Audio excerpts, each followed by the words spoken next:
Hello, everybody. Welcome to Two Guys, One Game, the game review show where two guys break down one game. I am Xmod Caboose. And I'm Major Fraser. And today we are looking at a little game called Teardown. Did you say we're breaking down Teardown? We are breaking down Teardown. That is a good one. Which is a game that just recently came out. It is made by the publisher Tuxedo Labs. And it is a voxel-style game where basically you do heists and you have to, steal things in a strategic way without getting captured by the 5-0. There's a big floating helicopter. That's the enemy. I guess all helicopters float. And all helicopters are enemies. And I guess relatively all helicopters are big. Yes. So all helicopters are big floating enemies. Watch out in the skies, everybody. What did you think about this game? Yeah. So I mean, just right out the gate, I really like this game. It's really hard for me to find things to kind of talk about in a critical aspect. But one thing, if I was, it would definitely be the very repetitive nature of the two different. There's really only two different style of puzzles to solve, which going back and forth.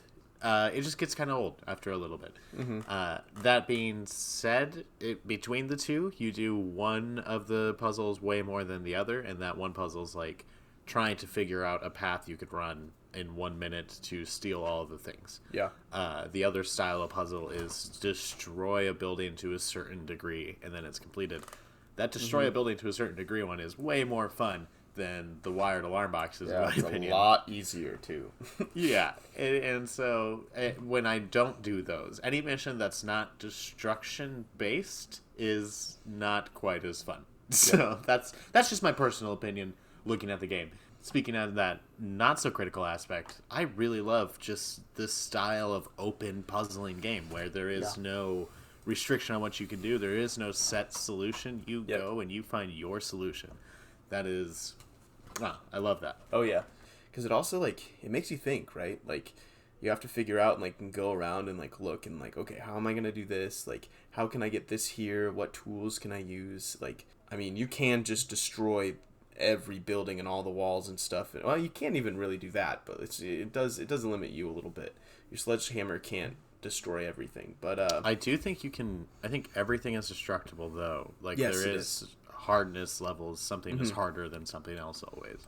Yes. So there are, you can pick up, you can't get inside of, a construction vehicle and, blow through a wall if you wanted to. So you can destroy everything if you wanted to, but I like the idea of, being a thief. A thief isn't going to just blow up a bunch of stuff and then take it all, You like that idea? I mean, I don't like the idea of being a thief, but I like the idea of RP. Yes, officers, he's right over here. No, I got him on tape. Yeah, no, I really do think this game is super duper fun. I enjoyed it a lot. I don't see the connection to Minecraft. A lot of people are saying that it's like Minecraft, but in heist form. I think the Tuxedo Labs also is a Swedish developer, so they're saying the similarities are there. It's a one-man developer voxel team, but the style of games are completely different. Yeah, they're totally different. Still the same level of fun. I love Minecraft. I love this game as well.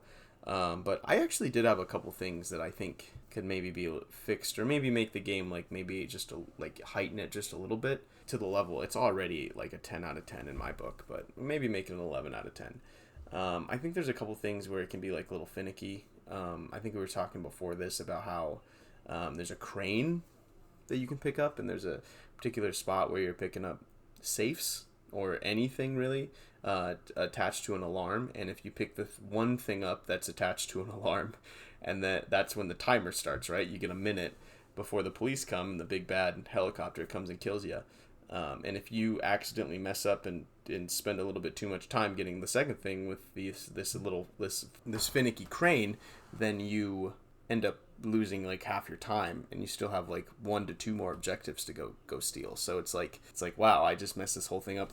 Why am I even trying again? I might as well just get it until it's perfect, which is I don't like the idea of having to be perfect in a game. I like the idea of being able to mess up a little bit or whatever. Another thing that really kind of I thought it's kind of it didn't really upset me, but I was like, oh, okay, well, that's a bummer, is that you get rewarded for looking around. You can find valuables that give you in-game cash to, like, upgrade your tools and stuff.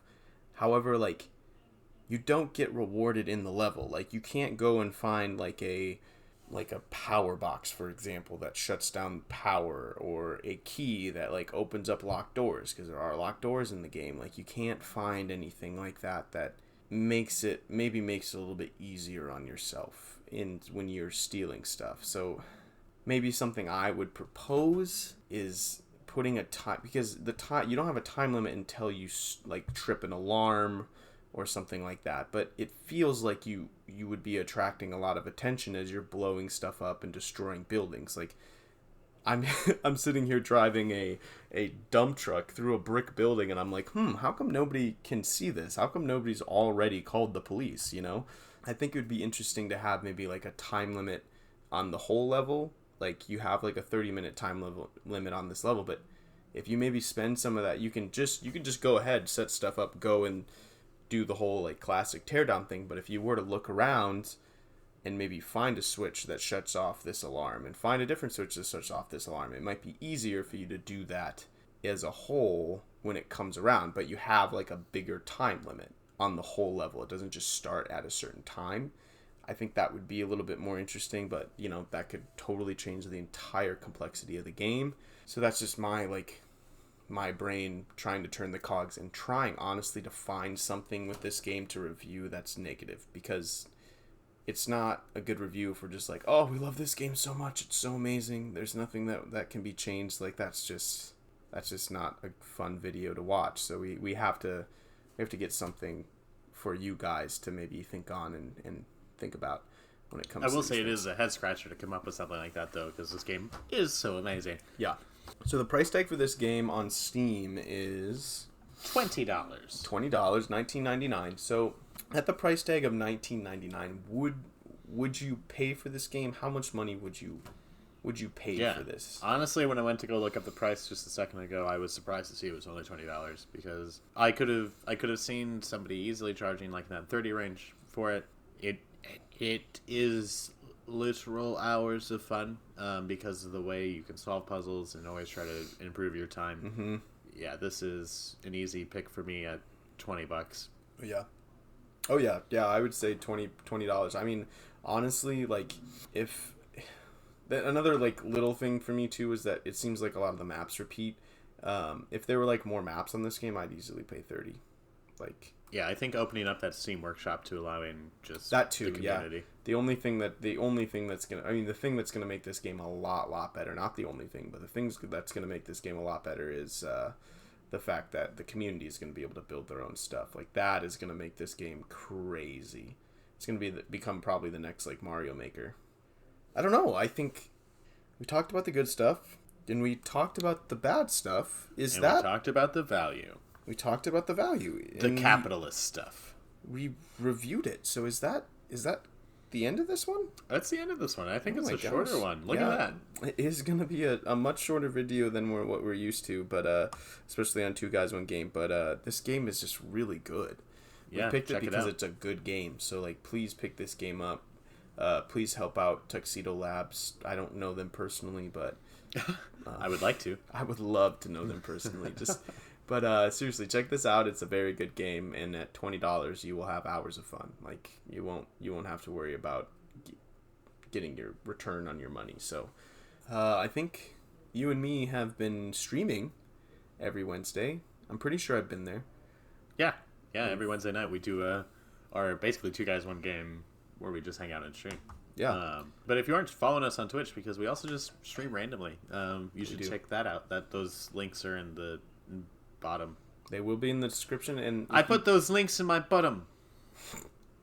If you can't find them in Major Fraser's bottom, then you will be able to find them on the front page of our channel as well.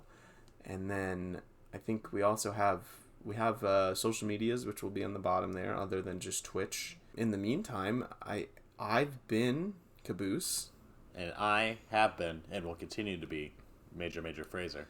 And this has been Two Guys One Game. I hope you have a beautiful rest of your life in this alternate reality. Cool. I like it. You were supposed to be me and kiss, but oh, yeah, like that. Yeah, just like that. Right. That's beautiful.